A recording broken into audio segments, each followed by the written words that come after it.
उघडलं बया दार उघडलं, दार उघडलं बया दार उघडलं, दार उघडलं बया दार उघडलं, दार उघडलं बया दार उघडलं.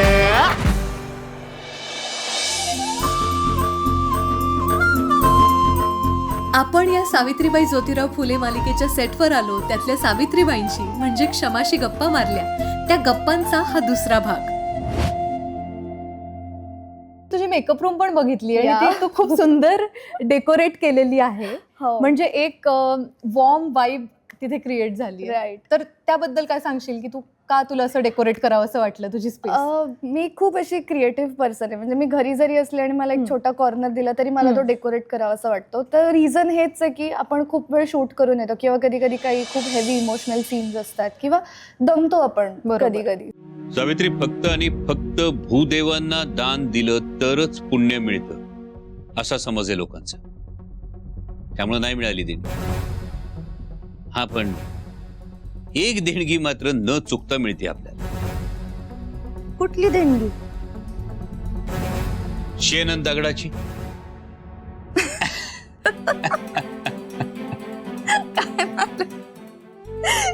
ती देणगी ना आठवणीनं मिळते, अगदी रोजच्या रोज मिळते.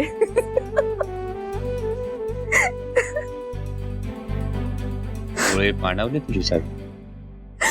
नाही हो, कुठे हसवलत ना तुम्ही आता. किती हसवता म्हणून पाणी आलं, बाकी काय नाही.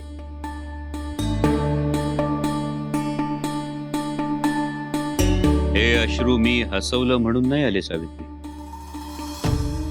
तुझे आई वडील आले होते, ते चिडले, नाही नाही ते बोलले. तुझ्या लाडक्या आबांनी तुला समजून घेतलं नाही, त्याची सल आहे.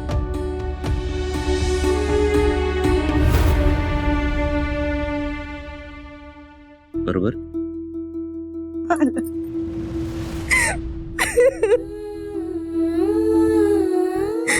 सावित्री, आणि तरी तू मला अवाक्षर सुद्धा बोलली नाहीस.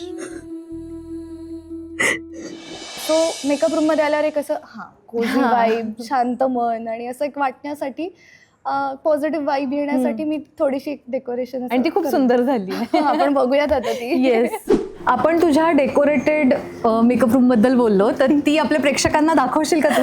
ऑफकोर्स, मला खूप आवडेल ती रूम दाखवायला. चला आपण बघूया की सावित्रीची मेकअप रूम कशी आहे. Yes, welcome. सो ही 3 नंबरची रूम माझी मेकअप रूम आहे. ओके. आज मी चिमणा आणि गोपिकाबाई यांच्यासोबत मी रूम शेअर करणार आहे. So let's go. आणि हीच ती काठी ज्याच्यासोबत, ती काठी ज्याने तू लाठी काठीची प्रॅक्टिस करते. ओके. मला वाटलं की कोणी क्यू चुकवला तर मार. नाही नाही, अजिबात नाही, अशी नाहीये. Please come. Welcome to my makeup room. Wow, किती सुंदर आहे. थँक्यू. आणि एक अशी वॉर्म वाईब क्रिएट झाली आहे. येस. सो जसं मी म्हटलं की काम डाऊन होण्याची जी प्रोसेस असते, जे छोटे छोटे पोस्टर्स लावलेत, असं काही काही डेकोरेशन केलंय, असे काही पोस्टर्स लावून ठेवलेत. आणि ऍक्च्युली हे वर्क इन प्रोग्रेस आहे. मला एक ब्लॅकबोर्ड लावायचं की ज्याच्यावर मी काहीतरी रोज कोट्स लिहू शकेन आणि पॉझिटिव्हिटीचं काहीतरी मोटिवेशनल लिहू शकेन. सो ही माझी स्केचबुक आहे. मी फक्त पहिलं पान दाखवू शकते, बाकी हे खूप पर्सनल आहे.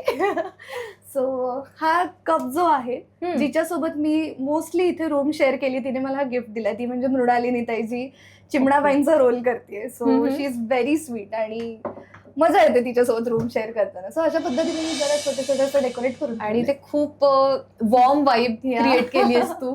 आणि आपण असं म्हणतो की बऱ्याचदा आर्टिस्टनं असं असतं की मला माझी एकटीचीच मेकअप रूम हवी आहे, आणि बऱ्याचदा असं असतं की आपण शेअर करतो. तर तुला त्यातलं काय बेटर वाटतं आणि काय आवडतं? I am okay with both. म्हणजे माझं असं हट्ट नाही की मला माझी एकटीचीच रूम पाहिजे किंवा काय. सो आता आमचे सगळे मोस्टली फॅमिली सीन्स लागतात, त्यामुळे चिमणा रोज असते माझ्यासोबत, चिमणाबाई रोज असतात माझ्यासोबत. सो मृणालिनी ताई ना रोज असं माझ्यासाठी काही ना काही खायला प्यायला आणते. ती आलेल्या विचारते, नाश्ता केलास का? नाही ना, मला माहिती होतं, मी तुझ्यासाठी खिचडी आणली, मी तुझ्यासाठी हे आणलंय ते आणलंय. And she CARES for me so much, म्हणजे एक मोठी बहीण जशी आपली काळजी घेते. आय कॅन रिलेट, कारण ती माझी पण मैत्रीण आहे. So you know I know about her. Her. Yes. आणि ती अत्यंत केअरिंग पर्सन आहे. मध्यंतरी मी जेव्हा मृणालिनी ताई नव्हती तेव्हा पूजा ताई सोबत रूम शेअर केली, जी पारूची भूमिका करते. तर ती सुद्धा तिचं असं लक्ष असतं की तू खातेस ना, तुला घरचं जेवण हवंय का, हे बघ माझ्या डब्यातलं खा, हे खा ते खा, किंवा आमच्या गप्पा रमतात. सो एकंदरीत असं खूप वॉर्म वाटतं जेव्हा मी रूम शेअर करते आणि ती वाईब मॅच होते ना तेव्हा. सो पण मग तुला ऑन स्क्रीन याचा काही फायदा होतो असं वाटतंय, की इथल्या शेअरिंगचा तुला ऑन स्क्रीन बॉन्डिंग वरती तुला काय परिणाम होतो असं वाटतंय? मी काय करते, जेव्हा स्क्रिप्ट येते आणि जर वेळ असेल सीनला, सो त्यातलं जे दुसरं पात्र असेल ना, ते मी माझ्या रूम पार्टनरला वाचायला सांगते की माझ्यासोबत रिहर्स कर. त्यानंतर आम्ही एकत्र काही सिरीज बघतो. आता मृणालिनी ताई आणि माझी फेवरेट सिरीज फ्रेंड्स आहे. सो आम्ही एकमेकींना सांगतो, चल तू आज रॅन्डम सीझन नंबर सांग, मी रॅन्डम एपिसोड नंबर सांगतो, मग आम्ही ते लावतो. सो काय म्हणता येईल की भलेही ऑनस्क्रीन आम्ही सासू सून असू किंवा जावा असू मी आणि पूजा ताई, तरी आमचं नाही इथे असं एक मैत्रिणींचं एक आहे बॉन्डिंग, जे ऑफकोर्स रिफ्लेक्ट करतं काम करताना. That's so sweet of you both. आणि प्रेक्षकांना पण आपली सावित्रीबाईंची मेकअप रूम खूप आवडली असेल, I am sure. But yeah it is work in progress. So अजून छोटे छोटे एलिमेंट्स मी ऍड आय होप तो ब्लॅकबोर्ड लवकर इथे लागेल. हो. कृष्णा हा फुलेवाडा आहे. हे फुलेवाड्याचं अंगण आहे. तिथे विहीर आहे, फुललेला असतो नेहमी कायम. सो बेसिकली मोस्टली आमचे जे हेवी सीन्स असतात इथे होतात.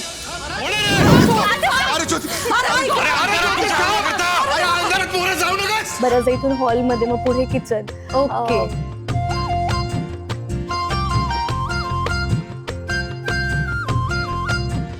इथे सुद्धा आम्ही बसून काही सीन्स केलेत बायकांनी, धान्य निवडताना असेल.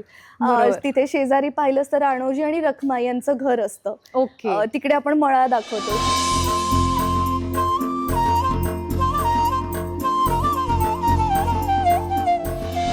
आपण फुलेवाड्याच्या अंगणात बसूनच आता गप्पा मारूया. येस. मला आणखी एक तुला विचारायचं होतं की आपण डेली सोप्स मध्ये बघतो की 3 महिन्यानंतर पेमेंट होतं. तर या स्पेशली या शोच्या बाबतीत मी असं ऐकते की दर महिन्याला कलाकारांना पेमेंट मिळतं. तर याबद्दल तुला काय सांगायचं? मी पहिल्यांदा असं अनुभवलं, कारण जेव्हापासून मी सुरुवात केली तर सगळीकडे हाच रूल आहे अजूनही की 90 डेज नंतर पेमेंट होतं.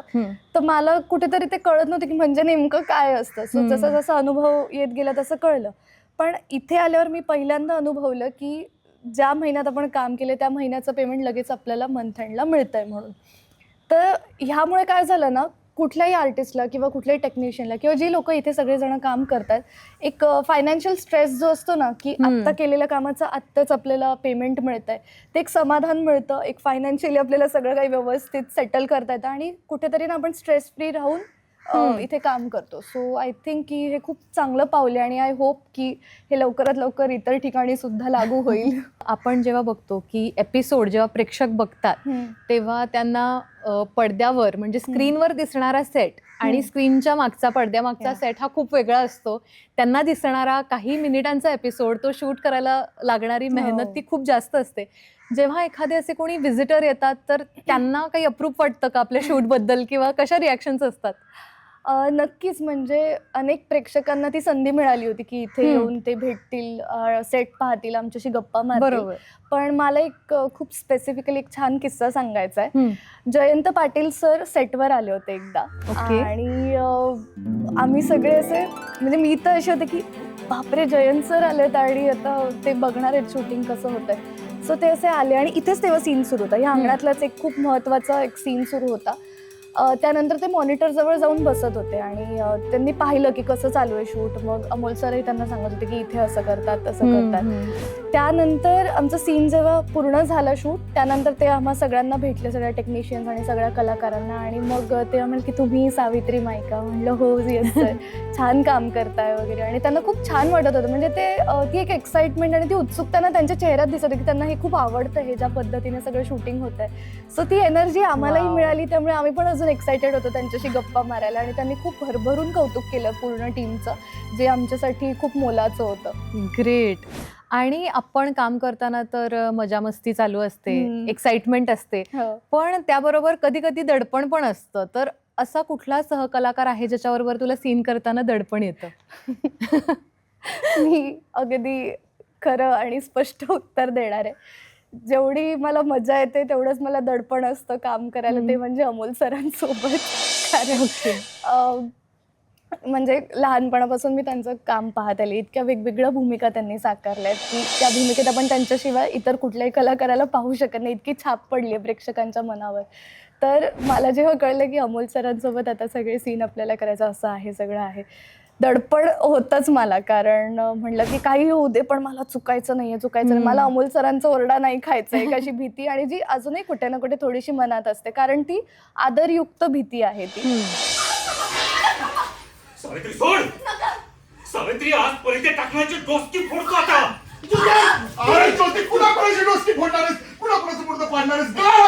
He is a great artist. So माझे इथे खूप आवडते कलाकार आहेत, आवडते अभिनेते आहेत, आणि मला त्यांच्याबरोबर काम करायची संधी, ऍक्च्युली आम्ही एका मालिकेत मी होते, पण आमचा एकत्र सीन नव्हता, त्यामुळे अच्छा. अजून ती संधी मला नाही मिळालेली. पण तुला काम करताना कसं वाटतं आणि तू काय शिकतेस त्यांच्याकडून, कसं वाटतं तुला? खूप शिकते. म्हणजे जेव्हा तयारी चालू असते सीनची, तर तेव्हा ना मी त्यांना खूप प्रश्न विचारत असते, आणि मला असं कधी कधी वाटतं की मी खूप स्टुपिड प्रश्न विचारते का, किंवा माझी शंका फारच छोटी आहे का, पण तरी मी ते विचारण्याचं धाडस करते, कारण ते तितक्याच आत्मीयतेने आणि तितक्याच प्रेमाने समजावून सांगतात की क्षमा हे असं असतं, तसं असतं, किंवा आता त्यांचा इतिहासाचा इतका गाढा अभ्यास आहे, तर ते त्या पद्धतीने मला सगळं एक्सप्लेन करत असतात. त्यामुळे मला पण खूप नॉलेज मिळतं त्या सगळ्या गोष्टीतून. किंवा सीन परफॉर्म करताना जेव्हा OS असतो ना, तर तेव्हा मला त्यांची रिॲक्शन खूप जास्त क्लोजली पाहायला मिळते की नेमकं ते काय, तर क्षणात ते कॅरेक्टर असतात आणि त्यांचे डोळे इतके बोलके असतात ना, किंवा संवाद फेक कौशल्य त्यांचं जे आहे की जे आम्हाला स्क्रीनवर दिसतंच अगदीच. आणि एका शब्दात तो सूर सगळ्या सीनचा सेट झालेला असतो. तर ना मला असं कायम वाटतं की मला ती गोष्ट आत्मसात करायची, आणि ती कदाचित ते जितका मी रियाज करेल, जितकं मी आता काम करत जाईल, तितकं मला ते समजत जाईल. पण आय एम मेकिंग शुअर की मला किती जास्त त्यांच्याकडून शिकायला मिळतंय. सो म्हटलं ना मी की जसं दडपण आहे, पण तेवढीच त्यांच्यासोबत काम करताना मज्जा पण येते, कारण ते खूप मजा मस्ती पण करत असतात सेटवर. सो एक मला असं वाटलं होतं की बापरे, मी खूप सिरियस राहिलं पाहिजे, कारण अमोल सर आहेत समोर, तर आपण अजिबातच काही खोड्या नाही करायच्या, काही मस्करी नाही करायची. पण तेच मस्करी आणि खोड्या कधी कधी असं करतात, आणि त्यामुळे वातावरण इतकं छान हेल्दी असतं, त्यामुळे मज्जा येते काम करायला त्यांच्यासोबत. इवन मला ना एक सीन सांगायचा, आता आम्ही रिसेंटली शूट केला. एक खूप रडण्याचा सीन होता की मालिकेतली आमची जी छोटी कोंडा आहे, तर ती जाते, आणि असा तो सगळा सीन होता. सो त्यावेळेचं त्यांनी जे एक्सप्रेशन्स होल्ड केले होते ना, मी खूप मेस्मराइज झाले होते.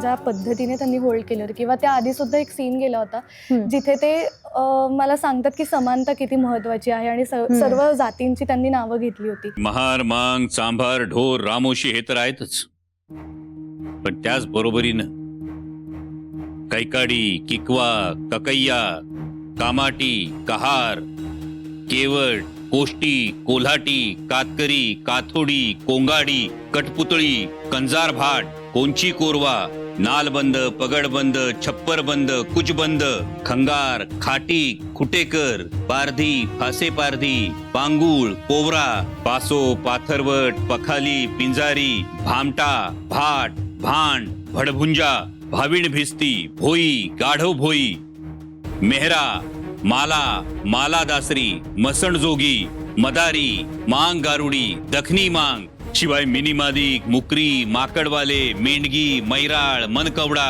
डक्कल, डक्कलवार, डोम, डोंबारी, डवरी, दुबळा, होलार, हलालखोर, हेळवी, हटकर, बुरुड, बेरड, बेस्तर, बाळसंतोष, असुर, धीवर, रायरन, वडार, लमाण, धनगर, धेंड, सनगर, वैदू गोपाळ, नंदी बैलवाले, लमाण, दरवेशी, ठेलारी, ओतारी, घिसाडी, गोसावी, गारुडी, रंगारी, टकारी, गवारी, झाडमल्ली, लालबेगी, तडवी, असुर, धीवर, रायरन, एवढे सगळे.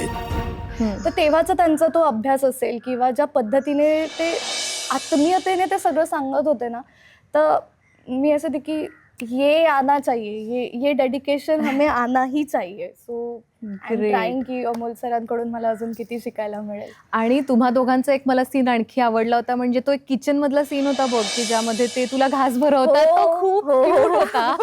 खूप गोड होता आणि मला वाटतं की ते तुला एकेरीने हाक मारायला सांगतात असं पण त्याच्यामध्ये होतं. तुम्हाला लाज नाही वाटत का हो? काही पण हट्ट धरता तर एका ताटात जेवायचं कोणी पाहिलं तर बघ, आता जर तोंड उघडायचं असेल ना तर ते खाण्यासाठी उघड, बोलण्यासाठी नाही. काय बाई तुमचं. अहो, पण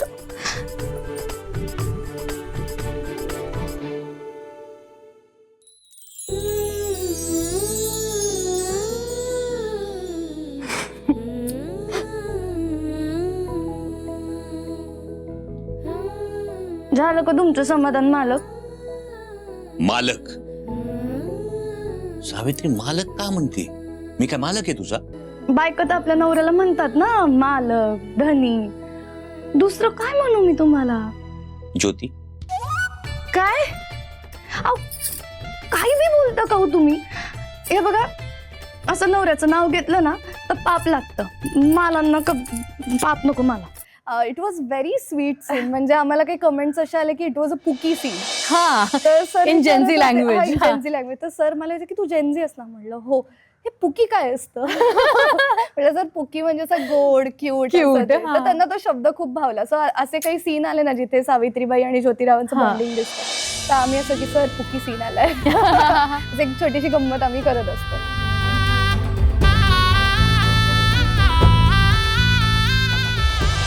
आणि सावित्री आई आणि ज्योतिराव फुले हे आपल्या अख्ख्या महाराष्ट्रासाठी, आपल्या देशासाठी आपला प्राईड आहेत. आणि खरंय. सावित्री आईंच्या जन्माला जवळजवळ आता 195 वर्ष पूर्ण होत आहेत आणि त्यांचे आपल्यावर जे ऋण आहेत, हो. त्यामुळे आपण जे आयुष्य आपण जगतोय ते जगू शकतोय. हो. तर या आत्ताच्या वातावरणात तुला आजच्या मुलींना किंवा बालकांना आणि तरुण पिढीला काय सांगायला आवडेल? एक सावित्रीचा तू रोल करतेय, सावित्री हो. आईंचा, तर त्याच्या माध्यमातून तुला काय सांगायला आवडेल?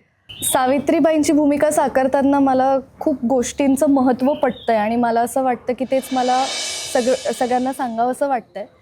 सावित्रीबाई नेहमीच सगळ्यांना शिक्षण मिळावं ह्यासाठी झटल्या आणि त्यांनी ते पहिलं पाऊल जर उचललं नसतं मुलींच्या शाळेसाठीचं किंवा अस्पृश्यांच्या शाळेसाठीचं, तर कदाचित आज आपण दोघी इथे एकमेकांची गप्पा मारत नसतो.